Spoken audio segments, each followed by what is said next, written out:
সবাইকে স্বাগত জানিয়ে শুরু করছি এশিয়ান দেশ সংবাদ। আপনাদের সাথে আছে আমি মারিয়ামিকো। চলে যাচ্ছি পুরো সংবাদে। নারায়ণগঞ্জের ২৫০০ টাকা ধার চাওয়াকে কেন্দ্র করে ভাবি ও ভাতিজাকে হত্যার দায়ে সাদিকুর রহমান সাদেককে মৃত্যুদণ্ড দিয়েছেন আদালত। দুপুরে নারায়ণগঞ্জ জেলা ও দায়রা জজ আদালতের বিচারক আবু শামীম আজাদ এ রায় প্রদান করেন। ২০২২ সালে ২রা জুলাই রাতে সাদিকুর তার ভাবি রাজিয়া সুলতানা কাকলির কাছে টাকা ধার চায়। রাজিয়া টাকা দিতে অপারগতা প্রকাশ করলে সাদিকুর রহমান ধারালো বটি দিয়ে কুপিয়ে তাকে হত্যা করে।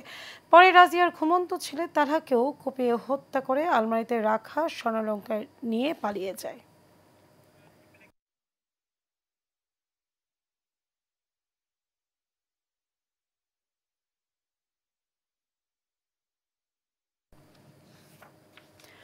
সাভার উপজেলা স্বাস্থ্য কমপ্লেক্সের নানা অনিয়ম, দায়িত্বরতদের কর্মস্থলে অনুপস্থিতি, দায়িত্বে অবহেলা এবং হাসপাতালের ইনডোর ও আউটডোরের অস্বাস্থ্যকর পরিবেশ সহ বেশ কিছু অনিয়মের প্রমাণ পেয়েছে দুদক। সকাল থেকে দুপুর পর্যন্ত দুর্নীতি দমন কমিশনের সহকারী পরিচালক আরিফ আহমেদের নেতৃত্বে ৩ সদস্যের একটি দল অভিযান চালিয়ে এসব অনিয়মের প্রমাণ পান। দুদকের সহকারী পরিচালক আরিফ আহমেদ বলেন, সকাল থেকে রোগী বেশে হাসপাতালে ঘুরে দায়িত্বরতদের নানা অনিয়ম পেয়েছে। দোষীদের বিরুদ্ধে প্রয়োজনীয় ব্যবস্থা নেওয়া হবে।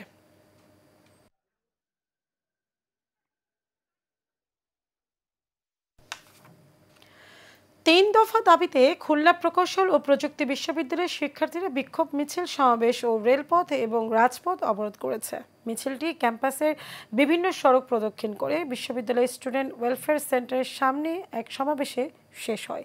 কুয়েটের শিক্ষকরা আন্দোলনের সমর্থন জানিয়ে সমাবেশে যোগ দেন। এ সময় বক্তব্য রাখেন কুয়েটের শিক্ষক আল নাহিয়ান মোহাম্মদ আশরাফুল ইসলাম। বক্তা ৯ ও ১০ গ্রেডে চাকরিতে নিয়োগের ক্ষেত্রে প্রমোশনাল কোটা বাতিল সহ বিভিন্ন দাবি তুলে ধরেন। দর্শক, আগামী জাতীয় সংসদ নির্বাচন ঘিরে কুমিল্লার চান্দিনায় এলডিপি মহাসচিব বীর মুক্তিযোদ্ধা ডক্টর রেদওয়ান আহমেদের পক্ষে প্রচারণা চলছে। দলটির নেতাকর্মীরা জোটের প্রার্থী বিরোধিতা না করে বিএনপি সহ সবাইকে ছাতা মার্কায় ভোট দেওয়ার আহ্বান জানান। এ বিষয়ে আরও জানাচ্ছেন সহকর্মী আশিকুর রহমান রাসেল। রয়েছি কুমিল্লায়। আগামী জাতীয় সংসদ নির্বাচনের পূর্ব মুহূর্তেই কিন্তু কুমিল্লার চান্দিনা উপজেলায় গণতান্ত্রিক স্বেচ্ছাসেবক দলের যে ত্রিবার্ষিক সম্মেলন, সেই ত্রিবার্ষিক সম্মেলন অল্প কিছুক্ষণ আগেই কিন্তু অনুষ্ঠিত হয়েছে। আমার সাথে এই মুহূর্তে যুক্ত রয়েছে নবনির্বাচিত, বিগত কয়েকবারের নবনির্বাচিত চান্দিনা উপজেলা গণতান্ত্রিক স্বেচ্ছাসেবক দলের সভাপতি সাখাওয়াত হোসেন সাক্কু। আমরা একটু কথা বলতে চাই আপনার সাথে যে আগামী জাতীয় সংসদ নির্বাচন নিয়ে আপনারা কতটুকু প্রস্তুত? আগামী জাতীয় সংসদ নিয়ে আমরা গণতান্ত্রিক স্বেচ্ছাসেবক দল সর্বদা প্রস্তুতি আছি। আমাদের আজকের সম্মেলন মাধ্যমে আমাদের কমিটি ঘোষণা হয়েছে। আমি আলহামদুলিল্লাহ দ্বিতীয়বারের মতো সভাপতি নির্বাচিত হয়েছি। ইনশাআল্লাহ আগের চাইতে এবং অন্যান্য সহযোগী সংগঠনের চাইতে দ্বিগুণভাবে কাজ করবে এবং ঐক্যবদ্ধভাবে কাজ করবে ইনশাআল্লাহ।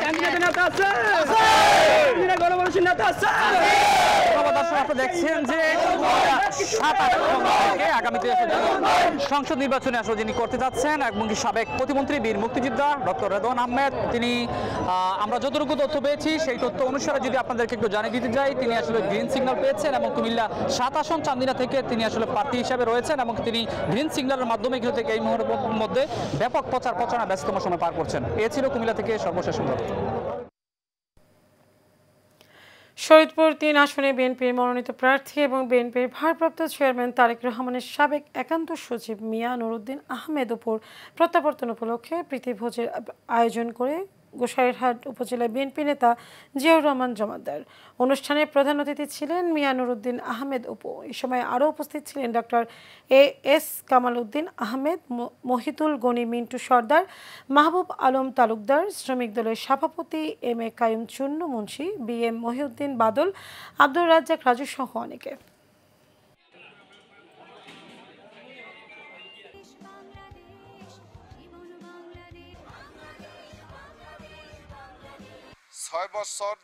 ছয় মাস 10 দিন আগে তারে যেভাবে আওয়ামী লীগ, যুবলীগ, ছাত্রলীগ জখম করছে এবং কি সে 6 বছর জেলে ছিল।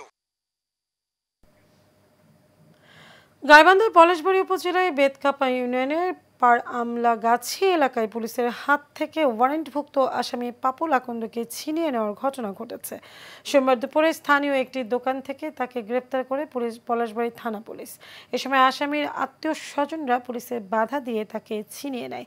পরে রাতভর অভিযান চালিয়ে মঙ্গলবার ভোরে পাপুল আকন্দকে পুনরায় গ্রেফতার করতে সক্ষম হয় পুলিশ। সড়কের দুই পাশে রোপিত প্রায় 2 শতাধিক ইউক্যালিপটাস গাছ কর্তন করে বিক্রির অভিযোগ পাপুল আকন্দ সহ 3 জনের বিরুদ্ধে মামলা দায়ের হয়। আদালত তাদের গ্রেফতারের আদেশ দেন।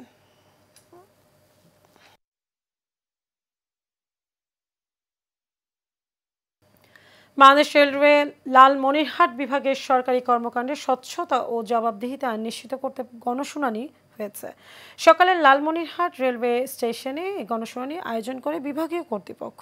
অনুষ্ঠানে সভাপতিত্ব করেন বিভাগীয় রেলওয়ে ব্যবস্থাপক আবু হেনা মোস্তফা আলম। উপস্থিত ছিলেন পরিবহন কর্মকর্তা আবদুল্লাহ আল মামুন, জনপ্রশাসন কর্মকর্তা মোর্শেদ আলম, স্টেট কর্মকর্তা মঞ্জুর হোসেন সহ অনেকে। ব্রাহ্মণবাড়িয়া নবীনগর উপজেলায় সাম্প্রতিক সময়ে আইন শৃঙ্খলার অবনতি নিয়ে ওসির জরুরি সভা অনুষ্ঠিত হয়েছে। সভায় পুলিশের ঊর্ধ্বতন কর্মকর্তাদের কাছে তীব্র ক্ষোভ প্রকাশ করেছেন স্থানীয় সাংবাদিকরা। বুধবার রাতে নবীনগর থানা প্রাঙ্গণে থানার উদ্যোগে আয়োজিত এক মতবিনিময় সভায় সাংবাদিকরা তাদের প্রতিক্রিয়া ব্যক্ত করেন। সভায় সভাপতিত্ব করেন নবীনগর থানার ওসি শাহিনুর ইসলাম এবং প্রধান অতিথি ছিলেন জেলার অতিরিক্ত পুলিশ সুপার পিয়াস বসাক। প্রায় ৩৬ বছর পর বন বিভাগের মাঠ পর্যায়ে ফরেস্টারদের পদোন্নতি হয়েছে। পদোন্নতি পেয়ে তারা হয়েছেন ডেপুটি রেঞ্জার। পদোন্নতিহীন চাকরি জীবনে তারা দেশের বিভিন্ন প্রান্তের বন ও বনজ সম্পদ রক্ষায় জীবন বাজি রেখে দায়িত্ব পালন করেছেন। নানা জটিলতার কারণে পদোন্নতি না পেলেও অবশেষে অন্তর্বর্তীকালীন সরকারের আমলে তাদের বহু কাঙ্ক্ষিত পদোন্নতি পেয়ে খুশি সবাই।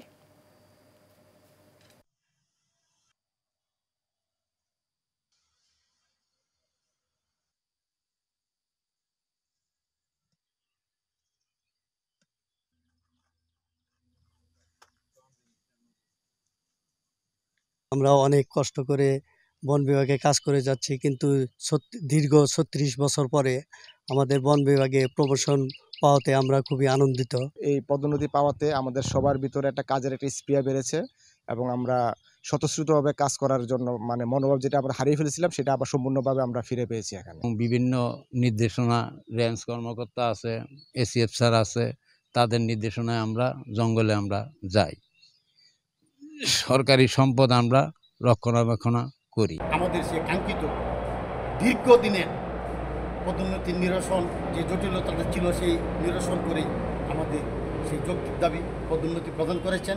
বন অধিদপ্তরের মাঠ পর্যায়ে যারা কাজ করে, আমাদের বিট অফিসার থেকে সাধারণত ফরেস্টাররা বিট অফিসার হিসেবে কাজ করে, তারপরে সেখান থেকে পদোন্নতি পেয়ে ডেপুটি রেঞ্জার হয়, ডেপুটি রেঞ্জার থেকে পদোন্নতি পেয়ে রেঞ্জ অফিসার বা ফরেস্ট রেঞ্জার হয়। দিনাজপুর 2 আসনের সাদেক রিয়াজ চৌধুরী মনোনয়ন বাতিলের দাবিতে বিক্ষোভ মিছিল ও সমাবেশ করেছে বজলুর রশিদ কালুর সমর্থকরা। দুপুরে দিনাজপুরে বিরল উপজেলার চৌরঙ্গি বাজারে বিরল উপজেলা বিএনপির নেতা ও জেলা বিএনপির যুগ্ম সম্পাদক মনোনয়ন বঞ্চিত বজলুর রশিদ কালুর পক্ষে বিক্ষোভ মিছিল ও মানববন্ধন করে বিএনপির সদ্য মনোনীত প্রার্থী সাদেক রিয়াজ পিনাকের মনোনয়ন বাতিলের দাবি জানায়। বিক্ষোভ মিছিলে নেতৃত্ব দেন বিরল উপজেলা বিএনপির নেতা ইস্কান্দার হাসান, আবুল কালাম আজাদ, মাহমুদ আলম, মাদুল ও হাসান আলী।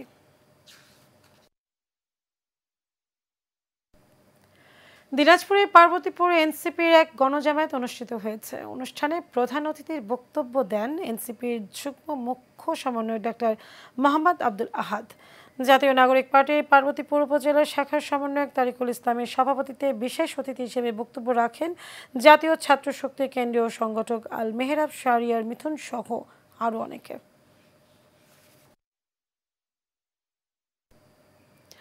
বাগেরহাট রামপালে মৎস্য ঘের দখল চেষ্টা ও হুমকি সহ লুটপাটের অভিযোগ উঠেছে।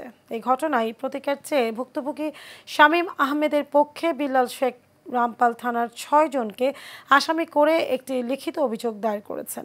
অভিযোগে বলা হয়েছে প্রায় 5 একর জমিতে শামীম আহমেদের মৎস্য ঘেরে 31 নভেম্বর দুপুর 1টার দিকে ফয়লার আলমগীর হোসেনের নেতৃত্বে অজিত ঘরামি, বিকাশ ঘরামি, প্রদীপ ঘরামি, বিধান ঘরামি, উত্তম ঘরামি, পুষ্প ঘরামি ও কাজল পরিকল্পিতভাবে হামলা চালায়। এ সময় তারা ব্যাপক লুটপাট চালায়। এ সময় হামলাকারীরা মৎস্য ঘেরের পাহারাদার আনোয়ার ইজেদারকে অকথ্য ভাষায় গালিগালাজ ও জীবন নাশের হুমকি দেয়। মানিকগঞ্জ সাটুরিয়া উপজেলায় 2025-26 অর্থ বছরের রবি মৌসুমে ক্ষুদ্র প্রান্তিক কৃষকদের মাঝে বিনামূল্যে সার ও বীজ বিতরণে নানা অনিয়মের অভিযোগ উঠেছে। সার বিতরণের সময় সরকারি নিয়ম নীতি তোয়াক্কা না করে মন গড়াভাবে সার বিতরণ করার ফলে সাধারণ কৃষকদের হয়রানি শেষ নেই। ভুক্তভোগীরা হয়রানিমুক্ত কৃষি সেবার মান উন্নয়ন করার লক্ষ্যে প্রয়োজনীয় ব্যবস্থা গ্রহণের জন্য সংশ্লিষ্ট কর্তৃপক্ষের কাছে দাবি জানান। সাটুরিয়া উপজেলা কৃষি অফিসার মোসাম্মদ তানিয়া তাবাসসুম জানান, এই বিষয়ে প্রয়োজনীয় ব্যবস্থা নেওয়া হবে।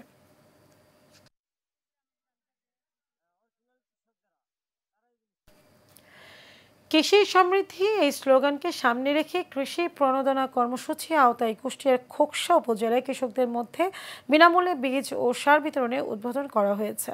সকালে খোকসা কৃষি সম্প্রসারণ অধিদপ্তরের আয়োজনে উপজেলা পরিষদ হলরুমে এই কর্মসূচির উদ্বোধন করা হয়।